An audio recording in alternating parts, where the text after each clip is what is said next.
Hello friends, welcome to the trending kitchen. இன்றைக்கி நம்ம சேனலில் என்ன பார்க்க போகிறோம்னா உருளைக்கிழங்கு வறுவல். அது குயிக்கான ஈஸியான தயிர் ரசத்துக்கு டேஸ்டான சைட் டிஷ்ங்க. அது ஒரு 1/2 கிலோ உருளைக்கிழங்க நல்லா கழுவிட்டு தோல் சீவாமல் நம்ம நீளமாக கட் பண்ணி எடுத்து வச்சுருக்கேன்.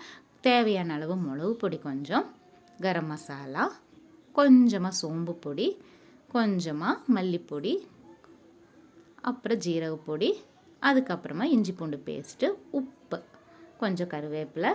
இது கூடயே நீங்கள் மஞ்சள் பொடியும் குருமிளகு பொடி வேணும்னா சேர்த்துக்கலாம். நல்லா மிக்ஸ் பண்ணி எடுத்து வச்சுருங்க. ஒரு கடாயில் தேவையான அளவு கொஞ்சம் தேங்காய் எண்ணெய், ரொம்ப நிறைய சேர்க்கணும் தேவையில்லை. எண்ணெய் கொஞ்சம் சூடானதும் நம்ம மிக்ஸ் பண்ணி வச்சுருக்கிற உருளைக்கிழங்கு மசாலாவை போட்டு எடுத்துடலாம். இது 2 பேட்சாக நம்ம போட்டு எடுத்துடலாம். இப்போ ஒரு சைடு வெந்துருச்சு, இன்னொரு சைடு அப்படியே திருப்பி விட்டோம்னா போதும். ஒரு 2 நிமிஷம் நீங்கள் வச்சிங்கனால இது குயிக்காக வெந்துடும். அவ்வளோதான். இது திருப்பி போட்டு மூடி வைக்கிறதுக்கு முன்னாடி கொஞ்சம் கருவேப்பிலை சேர்த்திங்கன்னா இன்னும் நல்ல மணமாகவும் டேஸ்ட்டாகவும் இருக்குது. அந்த கருவேப்பிலை ஸ்மெல்லு அவ்வளோ டேஸ்ட்டாக இருக்குங்க. இப்போ ரெடி ஆயிடுச்சு. இப்போ நம்ம இப்படி உடச்சி கரண்டிலேயே இப்படி உடச்சி பார்த்தோம்னா நல்லா உருளைக்கிழங்கு உடஞ்சிருக்கும். அவ்வளோதான்.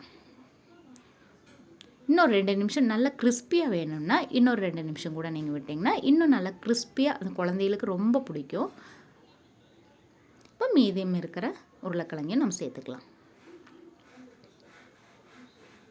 அதே மாதிரி 2 நிமிஷம் மூடி வச்சு திருப்பி போடும்போது கொஞ்சம் கருவேப்பிலை சேர்த்து மறுபடியும் 2 நிமிஷம் போட்டிங்கன்னா சுவையான டேஸ்டான நமக்கு உருளைக்கிழங்கு வறுவல் தயார்.